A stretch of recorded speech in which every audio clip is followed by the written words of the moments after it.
तो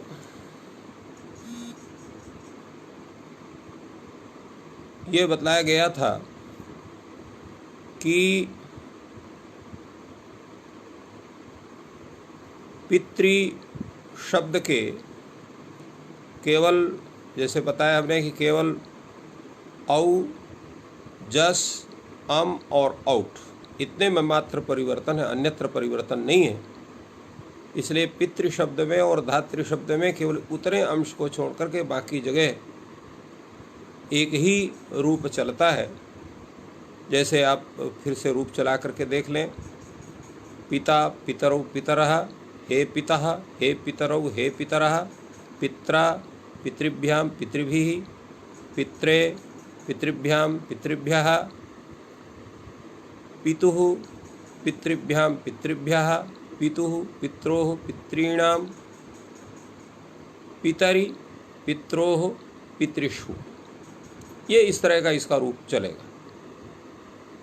इसके अनंतर जितने भी रूप हैं ऐसे ही चलेंगे। ऐसे ही आपका जामाता शब्द का भी रूप चलेगा, जामाता, जामातरौ, जामातरः। और अन्य भी जो शब्द हैं उनका भी इसी तरह से रूप चलेगा।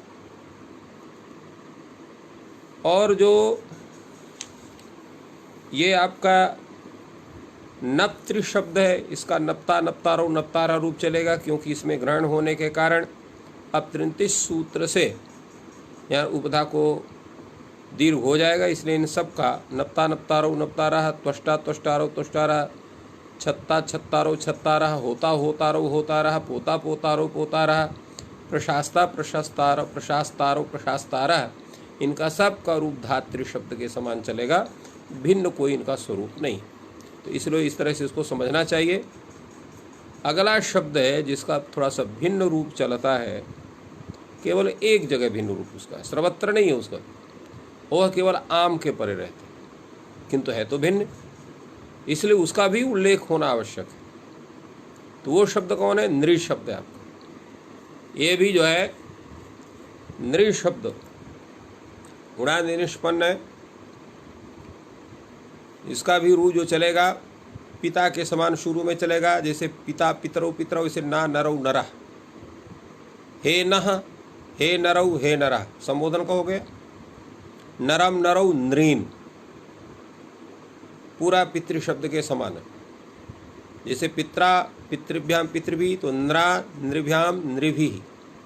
जैसे पित्रे पितृभ्याम पितृभ्या, तो नृ नृभ्याम नृभ्यः। जैसे पितुः पितृभ्याम पितृभ्या, तो नुः नृभ्याम नृभ्यः। इस षष्ठी में पितुः पित्रोः पितॄणाम, वैसे यहाँ पर चलेगा नुः नृोः, पर नृणाम नृणाम दो रूप हो जाएंगे। क्यों हो जाएंगे दो रूप? तो यहाँ पर सूत्र है, वो कहता है नृच अस्य नाम इव दीर्घा स्यात्, अर्थात नाम सूत्र जो नित्य यहाँ पर दीर्घ कर रहा था, ये नृच सूत्र क्या करेगा? विकल्प से दीर्घ विधान करेगा। इसलिए यहाँ पर दो रूप हो जाएंगे। वहाँ तो एक ही रूप है, पितुः पित्रोः पितॄणाम, परंतु यहाँ नु नृो नृणाम नृणाम, ये दो रूप होते हैं। क्योंकि नाम इस सूत्र को बाध करके विकल्प से विधान करता है दीर्घ का, तो जब ह्रस्व दीर्घ नहीं होगा तो नृणाम, और जब दीर्घ हो जाएगा तो नृणाम। इस तरह से दो रूप बनेंगे। तो अब यहाँ हम लोग देखते हैं कि ऋकारांत शब्दों में हमारे पास तीन प्रकार के स्वरूप प्राप्त हो रहे हैं। पहला धातृ शब्द, जो सामान्य जितने भी ऋकारांत शब्द हैं, विशेष करके त्रिच प्रत्ययान तृण प्रत्ययान, उनके सब के रूप आपको बनेंगे धातृ शब्द के समान। साथ में नप्तृ नेष्टि त्वस्त्रि क्षत्रि होत्रि पोत्रि प्रशास्त्रि शब्द जो अपतृंति सूत्र में पढ़े गए हैं, उनके भी सबके रूप धातृ शब्द के समान चलेंगे।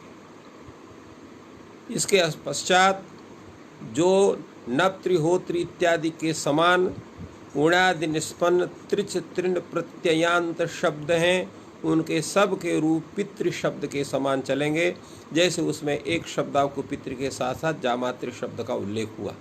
तो ये जितने भी शब्द हैं तृण प्रत्यांत, त्रिच प्रत्यांत, उणादि निष्पन्न, उनके सब के रूप पितृ शब्द के समान या जामातृ शब्द के समान चले।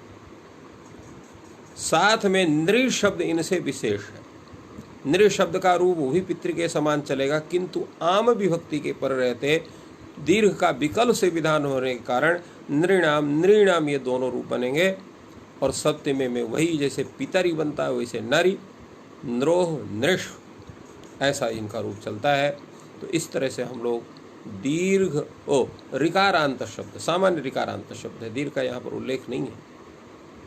सिद्धांत कौमुदी में एकारांत शब्द का भी उल्लेख है, ओकारांत शब्द का है, दीर्घ ऋकारांत शब्द का भी उल्लेख है, यहाँ पर नहीं है।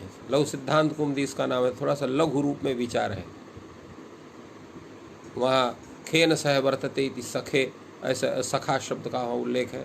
इसी प्रकार भी जो है कई शब्द हैं जिसमें एकारांत शब्द का भी उल्लेख है। यहाँ एकारांत शब्द का उल्लेख न होकर के सीधे ओकारांत शब्द पर यहाँ उपस्थिति होती है, और वो शब्द है आपका गोष शब्द। देखिए आपकी जो गणना हुई यहाँ पर ह्रस्व अकारांत, दीर्घ आकारांत, ह्रस्व इकारांत, दीर्घ ईकारांत, ह्रस्व उकारांत, दीर्घ उकारांत और ह्रस्व ऋकारांत शब्द। सिद्धांत कौमुदी में लृकारांत शब्द का भी उल्लेख है, यहाँ नहीं है, क्योंकि वो एक ही शब्द है जिसका तोड़ मोड़ करके उसको शब्द को बनाया गया है, परंतु है वो शब्द, उसका प्रयोग होता है, यहाँ पर नहीं है। इसी प्रकार एकारांत शब्द की भी वहाँ गणना की गई है और उस पर वहाँ विचार हुआ है। एकारांत शब्द का इना सह वर्तते इति से सयौ सयः ऐसा रूप बनता है। तो इना सह वर्तते इति एह से है ऐसा शब्द वहाँ पर आया है। इसी प्रकार जो है लृकारांत शब्द में जो यहाँ पर जो है गम लियो शक्ल, गम लृगतौ शक्ल शक्तौ, इन धातुओं को जब अनुकरण करेंगे तो गमद्रि का अनुकरण गमद्रि होगा, शक्द्रि का अनुकरण शक्द्रि होगा। तो उनका रूप कैसे चलेगा, उसके लिए जो है वहाँ पर उल्लेख किया गया है। और वहाँ पर भी जो है गमा गमलौ गमलहा, गमलौ गमलौ गमलरीन, ऐसा गमरीन ऐसा रूप चला गया, क्योंकि गमलरीन नहीं बनेगा, लरी दीर्घ नहीं होता है तो वहाँ पर री दीर्घ हो जाता है, गमरीन रूप बनता है, इसे सक्रीन रूप बनता है। तो ये पूरा विचार वहाँ पर हुआ है, उसकी चर्चा हम लोग यहाँ नहीं करेंगे, केवल हम वही चर्चा करेंगे जो सिद्धांत कौमुदी में है, वो लघु सिद्धांत कौमुदी में विचार है। इसमें यहाँ पर ओकारांत शब्द का उल्लेख है और वह है गोष शब्द। गोष शब्द से आप सुविभक्ति करेंगे, गोसु बनेगा। गोसु इस अवस्था में सूत्र लग जाएगा आपका गोतोणित। ये कहता है ओकारांत, इसमें लिखा ओकारांतात् विहितम सर्वस्थान निवत् स्यात्। वस्तुतः सिद्धांत कौमुदी में गो जो है गो शब्दात विहितम सर्वस्थान निवत् शब्द यही है। और एक वार्तिक वहाँ पर आया है, जो वार्तिक है आपके ओतोणिदिति वक्तव्यम। तो लघु सिद्धांत कौमुदीकार ने ओतोणित वक्तव्य से वार्तिक कार्य के स्वरूप को लेकर के और गोतोणित इस सूत्र का अर्थ ही इन्होंने उसी स्थान उसी रूप में बना दिया और उन्होंने बताया ओकारात विहितम सर्वस्थान निवत् स्यात्। अब प्रश्न ये उठता है कि ओकारात विहितम सर्वस्थान निवत् स्यात् ये लघु सिद्धांत कौमुदी के द्वारा इस अर्थ बनाने की, अथवा ओतोणिदिति वाच्यम ये वार्तिककार की कथन की आवश्यकता क्यों पड़ी।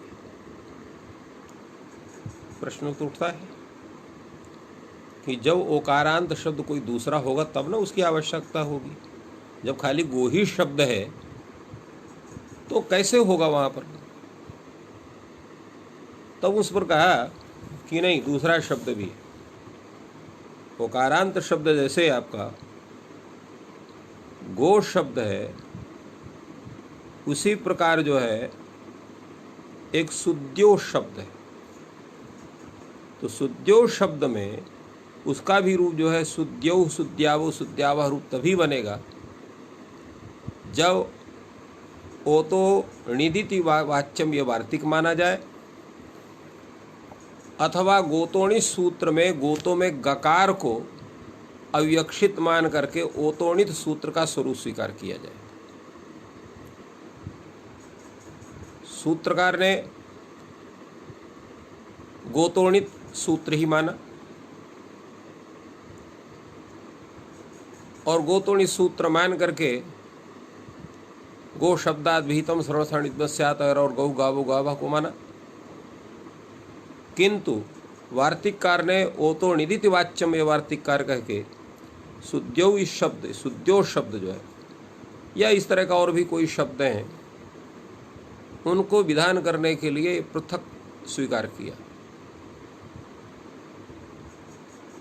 तो ऐसा मान सकते हैं जिसे दोनों प्रयोग बन सकते हैं।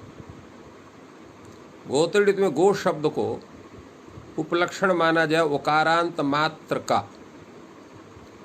तो जब गो शब्द को ओकारांत मात्र का हम उपलक्षण मान लेते हैं तो उसमें जितने गो प्रभृति जितने भी शब्द वहाँ पर उपस्थित होते हैं सभी का ग्रहण उस रूप में हो सकता है। हमें ऐसा लगता है कि ये परिकल्पना महर्षि पाणिनि की रही होगी, इसलिए उन्होंने गोतोणी महर्षि पाणिनि के इस आशय को समझ करके ही स्पष्ट व्याख्यान करने के प्रयोजन से वार्तिककार ने ओतो निदिति वाच्यम इस वार्तिक की रचना की। तो ये मुख्य रूप से ये विचार समझ में आता है और वास्तविकता यही है जो यथोत्तरम मुनि नाम प्रामाण्यम का जो स्वरूप है यही है कि उत्तरोत्तर जो मुनि हैं वो उन सूत्रों के माध्यम से ही वो महर्षि पाणिनि के तात्पर्य का वो प्रकाशन करते हैं। तो गो शब्द को उपलक्षण ओकारांत मात्र का मानने से भी यहाँ पर सुद्यो शब्द में णिद्वत भाव हो सकता है, उस सुद्यो शब्द से विहित जो सर्वनाम स्थान उसको, और स्पष्ट प्रतिपत्ति हेतु हो तो निदिति वाच्यम इस वार्तिक के माध्यम से भी जो जितने भी ओकारांत शब्दों से विहित जो सर्वनाम णिद्वत भाव हो सकता है। तो ये एक विशेष विचार ये सिद्धांत कौमुदी में आया था, तो यहाँ एक उसका प्रसंग होने के कारण हमने आप सबको उसमें साझा किया। अब यहाँ पर गो सु है, इसको णिद्वत भाव हुआ है, णिद्वत भाव होने से अचोणित सूत्र से वृद्धि होगी, तो ओ को वृद्धि क्या होगी जी औ हो जाएगी, तो गौ स रूप बनेगा और सकार का वृत्त विसर्ग कर दीजिए तो गौहु ऐसा रूप बनेगा। जब औ विभक्ति लाएंगे यहाँ पर भी औ को णिद्वत भाव करेंगे, चूंकि सर्वनाम स्थान है, अचोणित से वृद्धि हो जाए तो गौ औ बन जाएगा, एचोयावा से आव आदेशा कर देंगे तो गावौ बन जाएगा। जस विभक्ति करेंगे तो उसी रूप में गावह रूप बनेंगे, तो गौहु गावौ गावह। जब संबोधन होगा तो क्या होगा, यहाँ पर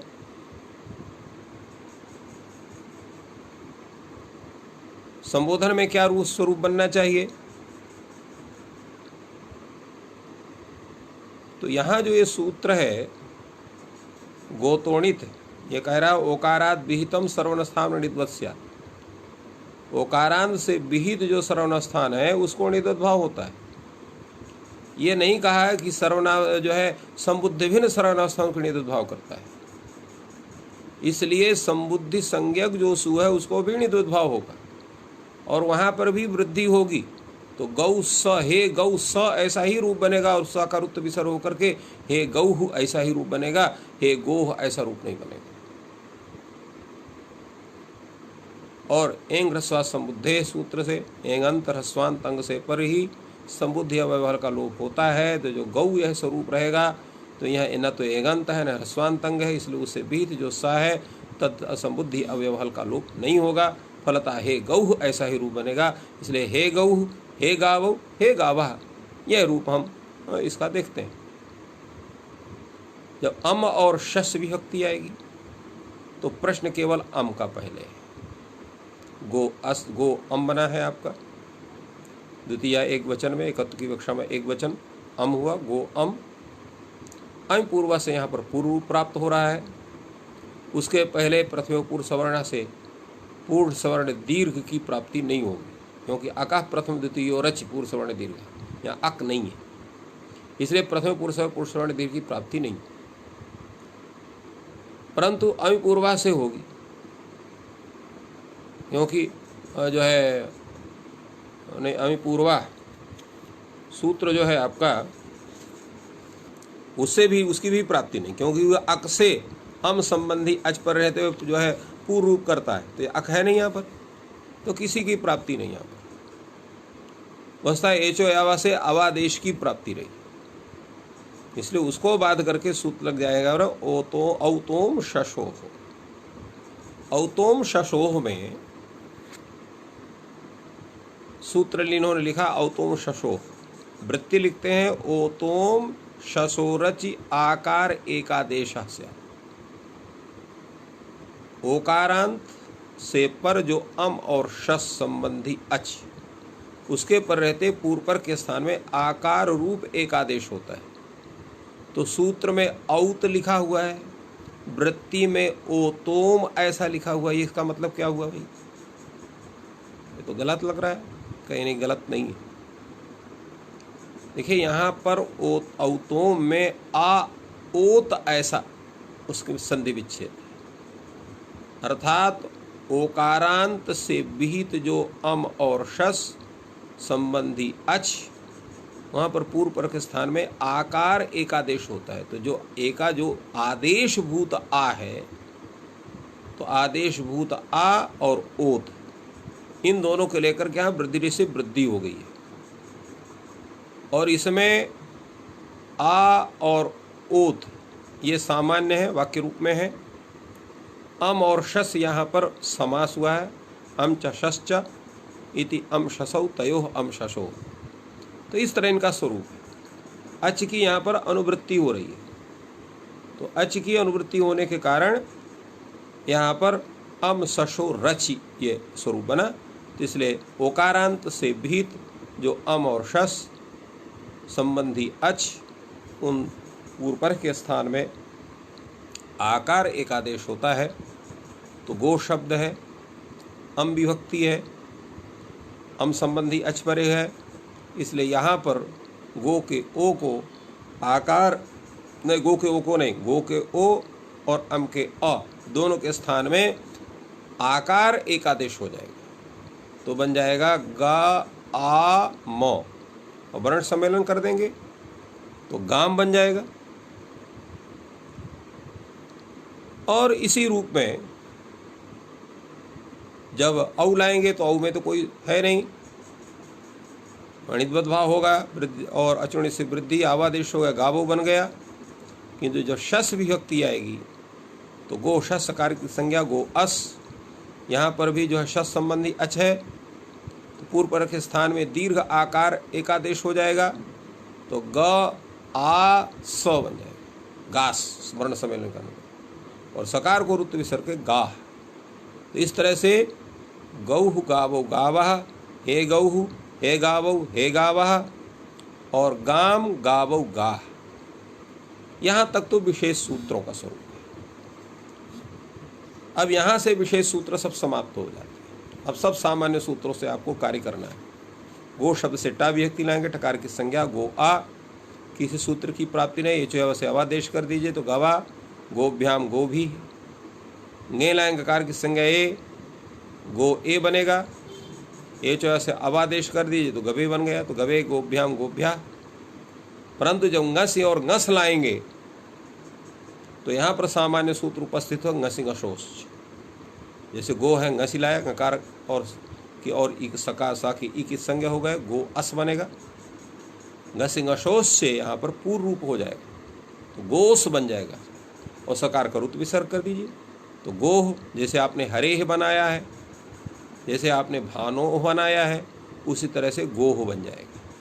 तो गोह, गोभ्याम, गोभ्याः, षष्ठी में भी गोह बन जाएगा, ओस विभक्ति में गवोह, और आम परे रहते गवाम रूप बन जाएगा, यहाँ पर अवादेश हो जाएगा। ङी विभक्ति में गवि रूप बन जाएगा, मकार की संज्ञा गो ई, अवादेश कर जाए गवि। फिर ओस में गवोस, सकार रूप से गवोह, और सुप विभक्ति में गोशु, माने गो शब्द से आप भौतिक विवक्षा में बहुवचन सुप करेंगे, गोसु बनेगा। आदेश प्रत्यय सूत्र से उसको शत्व कर दें, गोश। तो इस तरह से ये गोश शब्द का रूप चलता है।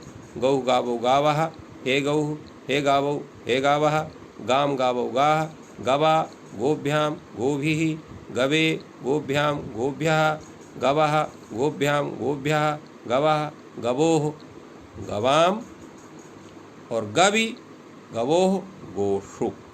इस तरह से हम ओकारांत शब्द का ज्ञान करते हैं।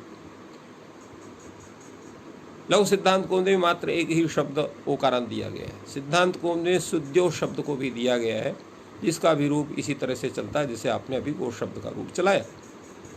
इसके अनंतर ऐकारांत शब्द, और ऐकारांत शब्द है रई। रई का अर्थ होता है धन, धनवाची रई शब्द है। तो रई शब्द से आप कैसे रई शब्द को अब सिद्ध करेंगे, कैसे उसका रूप चलाएंगे?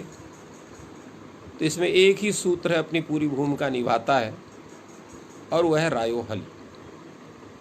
यह कहता है कि अस्य आकारादेश हलि विभक्तौ, अर्थात रई शब्द को आकार अंतादेश होता है हलादि विभक्ति पर।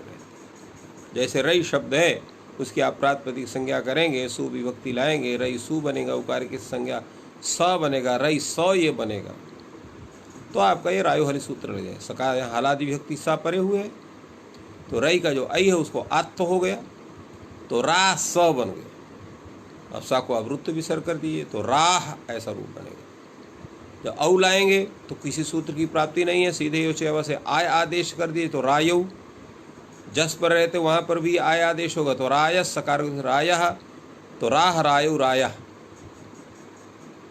और जब आप संबोधन लाएंगे तो रई सु बना, वहाँ पर भी उकार की संज्ञा राइसा संबुद्धि संज्ञा है, परंतु यहाँ फिर भी कोई सूत्र नहीं है जो विशेष कार्य का विधान करने वाला है। फलतः यहाँ पर भी रायो हलि सूत्र से इसको आत्त हो जाएगा, और दीर्घ आ होने के कारण यहाँ पर ह्रस्व संबुद्धि सूत्र की प्राप्ति है नहीं, कोई उसको ह्रस्व करने वाला भी नहीं है, इसलिए सकार का रुत्व विसर्ग होकर राह हे रायो हे राय, यही रूप बनेगा। अम में रायम रायो रायः, अम और औशस में सब में, टा में राया बन जाएगा, रई आ है, ये से आया आदेश करते राया, और भ्याम और भीष में यह हलादि विभक्ति होने के कारण रई के स्थान में दीर्घ आ हो जाएगा, इसलिए तो भ्याम पर रहे तो भीष पर रहते, यहाँ रायो हलि सूत्र से यहाँ दीर्घ हो जाएगा, वो आकारांतादेश हो जाएगा। तो राभ्याम राभि, राये ङे व्यक्ति परते राये रूप बन जाएगा, ये जो ऐसे आया देश कर में, तो राये राभ्याम राभ्या।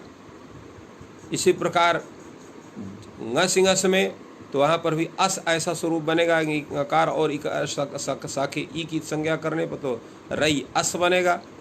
किसी सूत्र की प्राप्ति नहीं है, केवल एचो सूत्र से आया आदेश करे तो रायस, सकार तो रायः, राभ्याम राभ्यः, षष्ठी में रायः रायोः, और रायाम, आम पर रहते भी यहाँ पर आया आदेश हो तो रायाम बनेगा। सप्तमी में एक वचन में ङी विभक्ति है, ङकार की संज्ञा ई, यहाँ पर भी एचो ऐसे आय आदेश करें तो राई, ओस में रायोह, और सुप में रासु,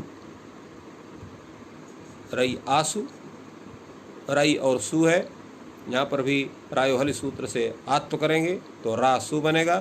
तो इस तरह से राह रायो रायः, हे राह हे रायो हे रायः, रायम रायौ रायः, राया राभ्याम राभिः, राये राभ्याम राभ्यः, रायः राभ्याम राभ्यः, रायः रायोः रायाम, और राई रायो रास।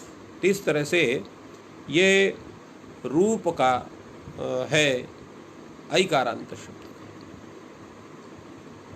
अब औकारांत शब्द भी इसी तरह से।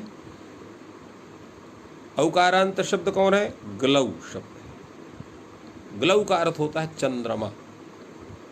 तो ग्लौ शब्द से आप सुविभक्ति लाएंगे, किसी सूत्र की प्राप्ति नहीं है, सीधे रुत्व विसर्ग करेंगे आप तो ग्लौहु ऐसा बनेगा।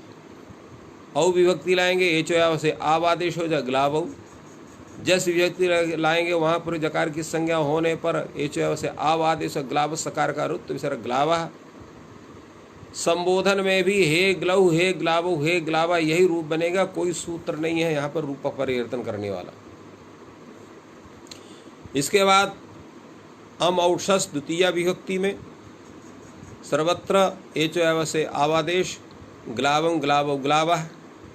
टा विभक्ति पर यहाँ पर भी आवादेश हो जाए तो ग्लावा। भ्याम और भिस में ग्लौभ्याम ग्लौभी। गे में ग्लावे ग्लाभ्याम ग्लाभ्या ग्लौभ्याम ग्लौभ्या। और इसी प्रकार पंचमी विभक्ति में ग्लौ शब्द से जंगा सिंगाकार की संज्ञा, सकार के इकार की संज्ञा अस रहे ग्लौ अस।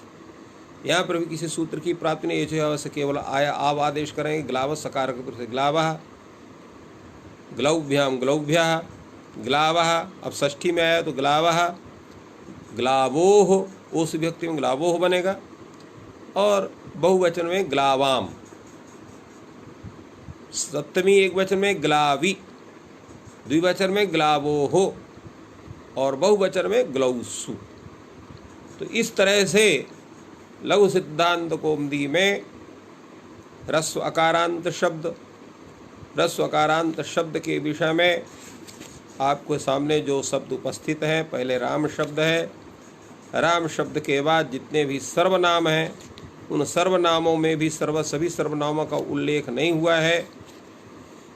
कुछ सर्वनाम हैं जिनका उल्लेख हुआ है इस यहाँ पर, और ऐसे सर्वनाम जो अकारांत है, जैसे सर्व है, विश्व है, उभ उभय, डतर डतम, अन्य अन्यतर, इतर, त्व, नेम, समसिम, पूर्व, पर, अवर, दक्षिण, उत्तर, अपर, अधर, स्व, अंतर, जो ये नित्य सर्वनाम है।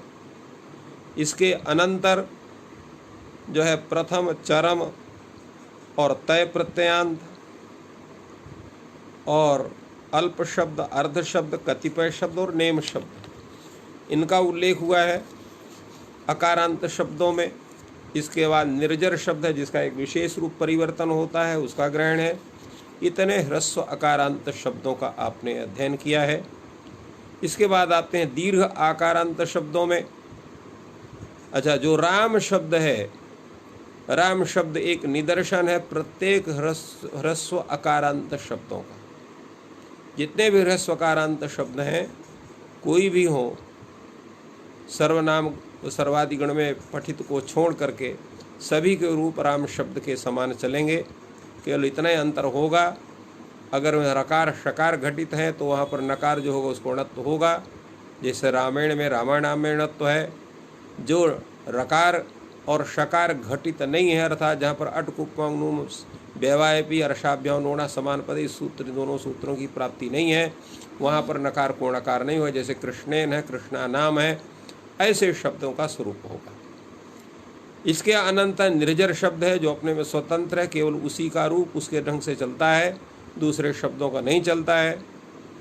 और इन शब्दों के बाद फिर दीर्घ आकारांत शब्द जो विश्वपात शब्द है, एक प्रत्यांत है, अर्थात जितने भी दीर्घ आकारांत धातुएं हैं और वहाँ पर उपपद को लेकर के, जहाँ पर जैसे विश्वपात शब्द है, संखधमा शब्द है और भी इसी तरह के जो शब्द बन सकते हैं, उनके रूप विश्वपात शब्द के समान चलेंगे। इसके अनंतर एक विशेष रूप है, वो हाहा शब्द है, वो भी दीर्घ आकारांत है किंतु अपने में स्वतंत्र है, उसके समान कोई दूसरा शब्द है ही नहीं है जिसका ऐसा रूप चले। इसके बाद ह्रस्व इकारांत शब्दों का क्रम प्रारंभ होता है जिसमें हरि शब्द है।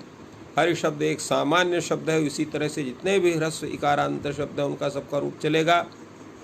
और ह्रस्व इकारांत शब्दों में जो दूसरे विशेष शब्द हैं वो हैं सख्य शब्द और पति शब्द, जिनके रूप भिन्न रूप से चलते हैं।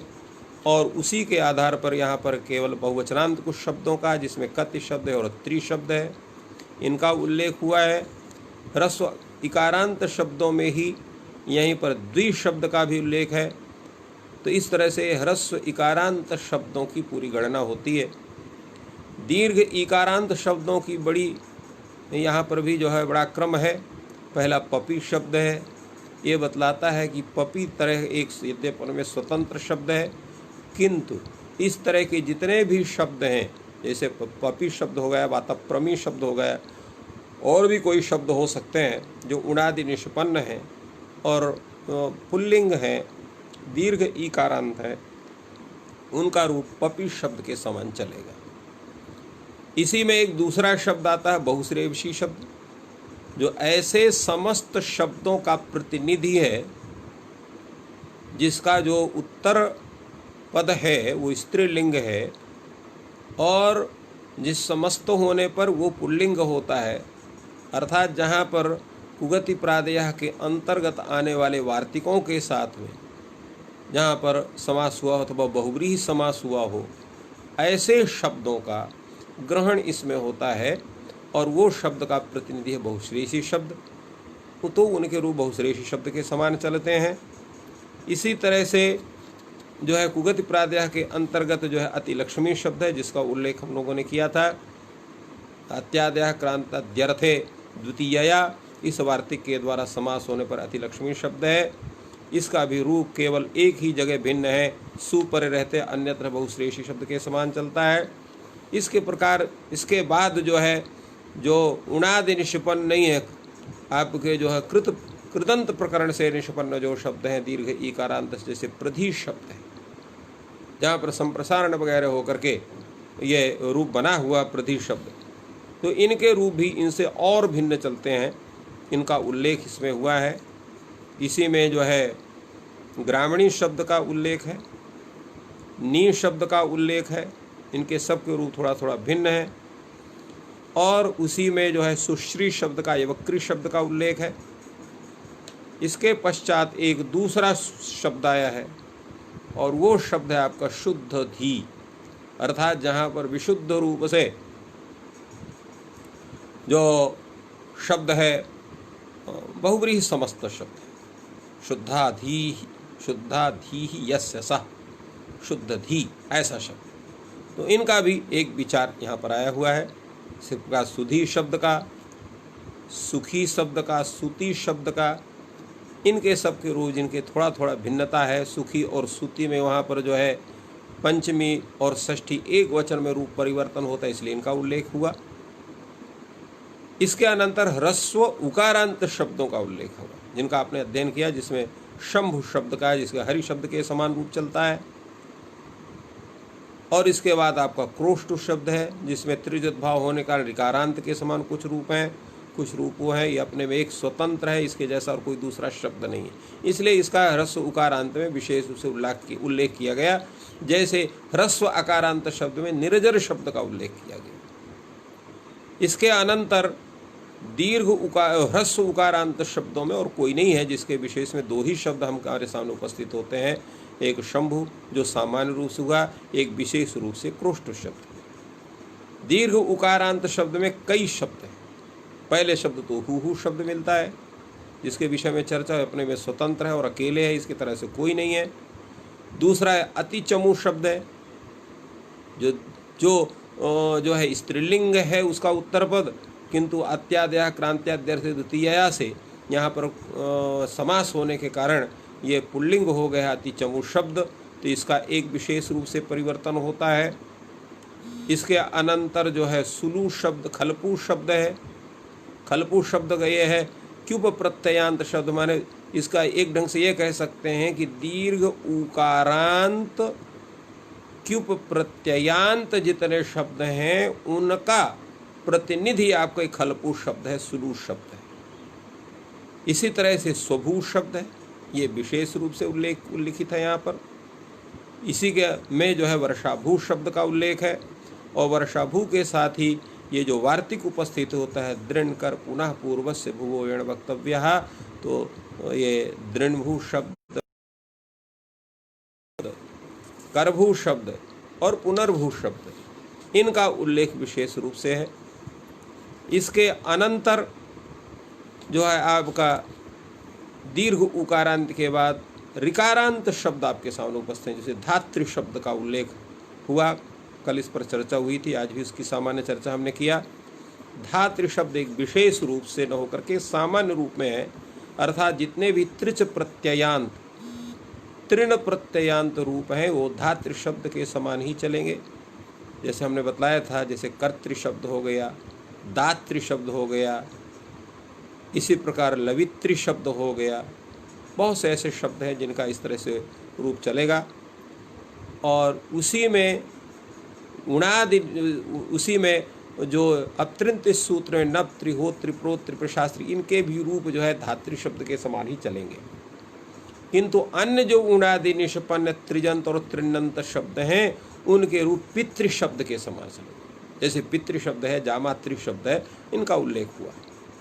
तो इस तरह से ह्रस्व ऋकारांत शब्दों का उल्लेख हुआ है। ह्रस्व दीर्घ ऋकारांत शब्दों का उल्लेख इसमें नहीं है लघु सिद्धांत कौमुदी में, और साथ में ऋकारांत शब्दों का भी उल्लेख नहीं है। परंतु हमने आपके सामने लघु सिद्धांत कौमुदी के अतिरिक्त सिद्धांत कौमुदी के उन अंशों की थोड़ा बहुत चर्चा केवल आपकी जानकारी करने के लिए हम उपस्थापित किया। इसके बाद एक और शब्द है, वो नृ शब्द है, जो पितृ शब्द की अपेक्षा केवल आम विभक्ति पर रहते दो रूप बनाता है, वो भी नृच इस सूत्र की सहायता से। इसलिए वहाँ पर दो रूप बनते हैं, एक ऐसा रूप जिसमें दीर्घ नहीं होता है, एक ऐसा रूप जिसमें दीर्घ होता है, और सूत्र है नृच। ये कहता है कि नृ शब्द से भीत जो आम नाम है उसको नाम पर रहते उसको दीर्घ विकल्प से होता है, तो जो दीर्घ होगा तो नृणाम, जो दीर्घ नहीं होगा तो नृणाम, ऐसा रूप होगा। इसके बाद ओकारांत शब्द है, जो मात्र एक उल्लेख घोष शब्द है, उसकी चर्चा आपके सामने हुई। इसके अनंतर ऐकारांत शब्द की चर्चा हुई, रही शब्द की, और उसके पश्चात औकारांत शब्द की, ग्लौ शब्द की चर्चा हुई। तो ये पूरे अजंत पुल्लिंग प्रकरण में अकारांत, आकारांत, इकारांत, ईकारांत, उकारांत, ऊकारांत और ऋकारांत, इतनी चर्चा है। रीकारांत, लृकारांत की चर्चा नहीं है, क्योंकि इनके प्रयोग बहुत अल्प हैं और कोशिश करके लाए गए हैं। सामान्य रूप से व्यवहार विषयता उनकी नहीं बनती है। इसी तरह से एकारांत की भी चर्चा नहीं हुई है, क्योंकि उसकी भी व्यवहार विषयता नहीं है, वो भी खींचतान करके लाया गया है, इसलिए लघु सिद्धांत कौमुदीकार ने उसका उल्लेख नहीं किया। इसके पश्चात आपका ओकारांत शब्द का में गो शब्द है, और शुद्ध्यो शब्द की भी चर्चा हुई, जिसके विषय में गोतोणी सूत्र में गो शब्द को उपलक्षण मान करके ओकारांत मात्र का उपलक्षण मान किया गया, और जिसकी स्पष्टता ओतणीति वास्तव्यम ये वार्तिककार ने किया। और इसके अनंतर ऐकारांत शब्द आपका रई शब्द है, और औकारांत ग्लौ शब्द है। तो इतने शब्दों का हम लोगों ने चर्चा की इस प्रकरण में। इसके अनंतर इस प्रकरण की यहाँ पर पूर्णता होती है। अब जिस दिन कोई प्रकरण पूर्ण होता है, सामान्य रूप से उसी दिन किसी दूसरे प्रकरण का भी थोड़ा थोड़ा सा उल्लेख होना चाहिए। ऐसा नहीं है कि उसको पूर्ण वही समाप्त हो। इसलिए शास्त्र में ऐसा परंपरा है कि जो प्रकरण पूरा हो तो उस दूसरे दिन उस प्रकरण की चर्चा तो करेंगे ही, परंतु उस दिन भी उसका कुछ ना कुछ शुभारंभ हो जाना चाहिए। ग्रंथ की परिसमाप्ति नहीं होनी चाहिए। वेद में विशेष रूप से जब वो अध्याय पूरा होता है तो दूसरे अध्याय का एक अर्धाली पढ़ा दी जाती है। तो उसी तरह से ये भी वेदांग है, तो इस वेदांग में भी उसका इस प्रकरण के पूर्ण होने पर भी दूसरे प्रकरण की भी कुछ चर्चा थोड़ी सी होनी चाहिए, तो उस पर हम लोग करते हैं। हमने आप लोगों को शुरू में बतलाया था कि शब्द इसमें पुल्लिंग शब्द भी हैं, स्त्रीलिंग शब्द भी हैं, नपुंसकलिंग शब्द भी हैं, तो पुल्लिंग शब्द क्यों होते हैं? शब्दों में तो कोई इस तरह का कोई चिन्ह होता नहीं है कि इनको पुल्लिंग माना जाए, स्त्रीलिंग माना जाए, नपुंसक लिंग माना जाए। इसमें शास्त्रकारों ने बतलाया, कई उस पर उल्लेख हैं कि जो भाई जो ऐसे शब्द हैं जो कि पुल्लिंग के बोधक हैं उनको पुल्लिंग माना जाए, जो स्त्रीलिंग के बोधक हैं उनको स्त्रीलिंग माना जाए, और जो नपुंसक के बोधक हैं उनको नपुंसक लिंग माना जाए। परंतु कई ऐसे शब्द हैं तीनों लिंग में हैं, तो उनका आप क्या करोगे? कोई ऐसे शब्द हैं जो दो लिंग में हैं, उनका आप क्या करोगे? अथवा कोई ऐसे शब्द हैं कि जो तो हैं वाचक स्त्री के, किंतु उनका रूप पुल्लिंग में चलता है, जैसे दारा शब्द है। दारा शब्द नित्य पुल्लिंग है, किंतु रूप उसका जो चलता है वो पुल्लिंग में चलता है। इसी तरह से जो है अप शब्द है, जो कि जलवाचक है, तो जल जो है वो नपुंसक लिंग माना जाता है। अप शब्द को छोड़ करके जल के जितने पर्यायवाची शब्द हैं वो प्रायः सब नपुंसक लिंग हैं, किंतु अप शब्द जो है नित्य स्त्रीलिंग है। इसी प्रकार उपानह शब्द है, नित्य स्त्रीलिंग है। तो ऐसे शब्द बहुत से हैं जो कि वाचक तो वो नपुंसक के हैं या स्त्री के हैं या पुल्लिंग के हैं, परंतु उनका, जैसे व्यक्ति शब्द, व्यक्ति शब्द से आप तीनों का ग्रहण कर सकते हैं। व्यक्ति से पुरुष का भी ग्रहण कर सकते हैं, स्त्री का भी ग्रहण कर सकते हैं, अन्य किसी का भी ग्रहण कर सकते हैं। जन शब्द से सभी ग्रहण, जन शब्द नित्य पुल्लिंग है। अयम स्त्री जनः, अयम पुरुष जनः, अयम जल जनः वृक्ष इत्यादि रूप में जन शब्द से सभी ग्रहण किया जा सकता है। इसी प्रकार वस्तु शब्द नित्य नपुंसक लिंग है, उसी से भी सौ का ग्रहण हो सकता है। तो ये प्रयोग जो है ये माना जाए जो पुल्लिंग वस्तुवाचकत्वम पुल्लिंगत्वम, स्त्री वस्तुवाचकत्वम स्त्रीत्वम, नपुंसक वस्तुवाचकत्वम नपुंसकत्वम, ये लक्षण नहीं हो सकते हैं। इस कारण से इस विषय में आचार्यों ने कहा कि संपूर्ण सृष्टि त्रिगुणात्मिका अगर है तो शब्द उसे अछूते नहीं रह सकते हैं। शब्द में भी त्रिगुणात्मिका स्वरूप है। तो त्रिगुणात्मिका स्वरूप का तात्पर्य यही है, सत्व, रज और तम, ये तीन है। इन्हीं से संपूर्ण सृष्टि का निर्माण हुआ है। तो इसी रूप में इनकी एक निश्चित मात्रा है जो वो सृष्टिकर्ता के द्वारा निर्धारित है कि सत्व की इतनी मात्रा है, रजस कितनी मात्रा और तामस कितनी मात्रा है। तो जहाँ पर अपने एक निश्चित मात्रा से जहाँ इनका उत्कर्ष होता है, उपचय होता है, वृद्धि होती है, तो वहाँ पर वो शब्द पुल्लिंग माना जाता है। और जहाँ पर इन तीनों का अपचय होता है वहाँ पर वह शब्द स्त्रीलिंग माना जाता है। और जो शब्द में इन तीनों की साम्यावस्था रहती है, एक अवस्था रहती है, तो वो शब्द नपुंसक लिंग माना जाता है। इसमें भी बड़ा विचार है कि लिंग अर्थनिष्ठ माना जाए कि शब्दनिष्ठ माना जाए। जब अर्थनिष्ठ मानेंगे तो भी वही अड़चन प्राप्त होती है। शब्दनिष्ठ मानते हैं तो शब्द का निष्ठ माना जाए कि ना माना जाए। महाभाष्यकार में इसमें बड़ा विचार हुआ। महाभाष्य के अंतिम उसको अर्थनिष्ठ माना, किंतु अर्थनिष्ठ मानने पर उसका तात्पर्य क्या होगा? तो अर्थ का मतलब नहीं बाह्य अर्थ। अर्थ का तात्पर्य यहाँ पर जो लिया जाएगा स्फोटात्मक अर्थ, बौद्धार्थ।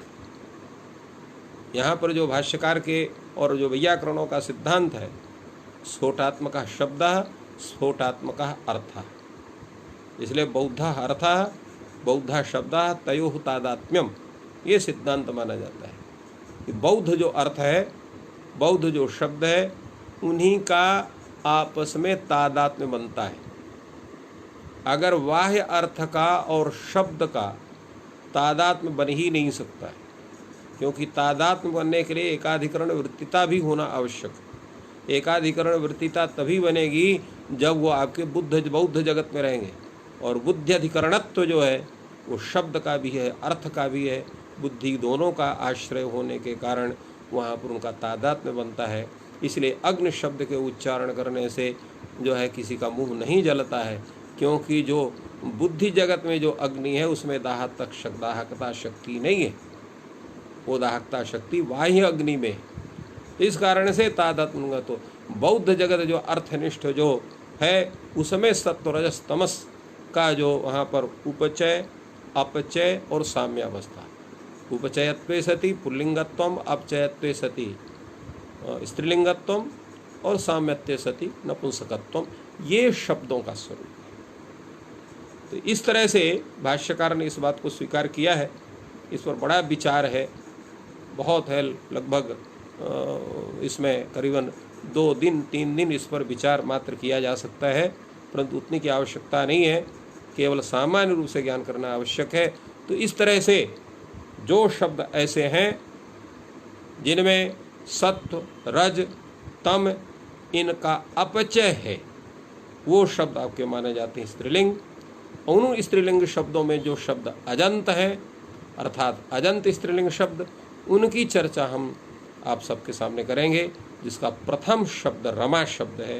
ये रमा शब्द कैसे बनता है, कैसे इसको रूप चलते हैं, कैसे पूरी प्रक्रिया होती है, इस पर पूरा विचार हम लोग कल करेंगे। आज यहीं पर हम लोग अपने इस ज्ञान सत्र का यहाँ पर पूर्णता प्रदान करते हैं। आप सबको प्रणाम, साधुवाद और सबको धन्यवाद करते हुए जयतु संस्कृतम, जयतु भारत।